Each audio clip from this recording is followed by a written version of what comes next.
Tell me about yourself. I've read dozens of interview books, marketing books, sales books. I've listened to hundreds of hours of people answering the question, tell me about yourself. So in this video, I'm gonna break down what I've learned not to do, but also give you 3 simple steps that you can use at every interview to be your authentic self and answer the tell me about yourself question.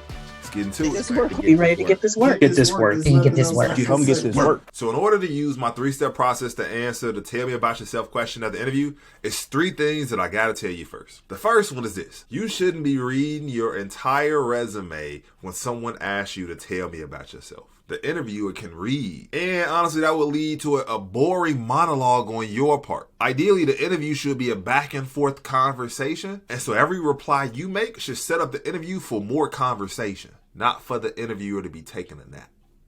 Second thing you need to know is that you need to figure out whether your interviewer is a good cop or a bad cop. What's a good cop? So good cop interviewers are interviewers that come with energy, they're chatty, they want to know how you are personally, they want to know about your weekend, what you did, what you had for lunch, versus bad cop interviewers, they're all about business. They don't want to know about your kids, your family, none of that. What do you want? Why are you here? Why should I hire you? Once you find out what kind of interviewer you have, your goal is not to mirror their energy, but stay one step behind their energy. There's a sales psychology for this. And keep in mind that the person's energy might change throughout the interview process, so you gotta pay attention. Third thing you need to remember is that research is gonna be critical in order for you to get this right. And the amount of research that you do will be based on which interview you're in. So if you're in the first interview, you need to do at least 15 minutes worth of research. The second interview and the third interview, and anything past, you need to at least do 30 minutes worth of research and fully understand how the company makes money.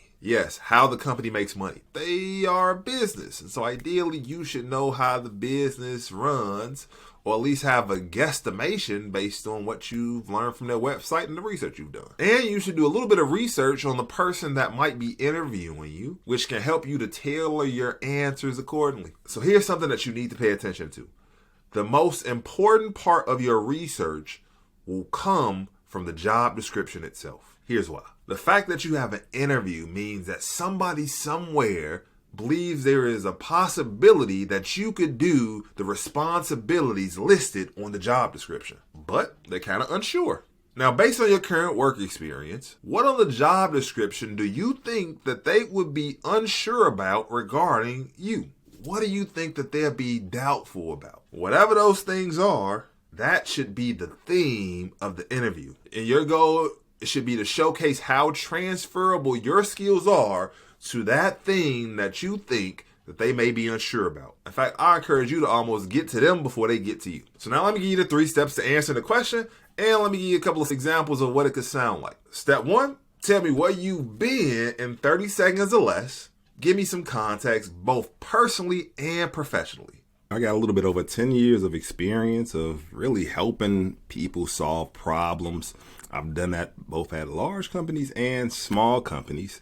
And for 6 of those years, I've been a dad of 2 girls. Step 2, tell me what you're looking for and why. Again, in 30 seconds or less. So what I'm looking for next is something that not only I can continue to help people so that I don't lose and throw away the 10 years of experience that I've had in doing that, but I'm also looking for something where I can actually start to give back to the community and really have a broader impact.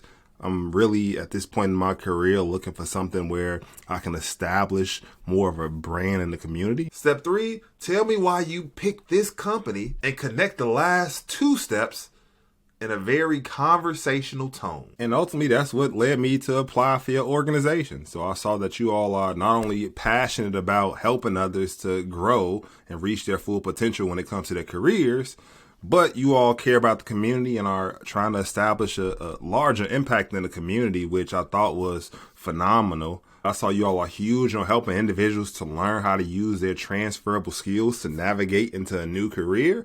And I said that that is an organization that I would love to be a part of. Cherry on top, a fun fact, based on whether you got a good cop or a bad cop. Plus, I'm a pizza connoisseur, and I saw I got a chance to read the Get This Workbook by your CEO and saw that he's a huge fan of deep dish pizza itself. And so that's a little bit about me. Simple, right? Hey, since you're stuck around to the end of the video, I'll help you out. If you drop your LinkedIn profile in the comments below, a company that you want to work for, and a random fun fact, for every 20 people that do it, I'll make a video doing a tell me about yourself using your story. Time to get this work.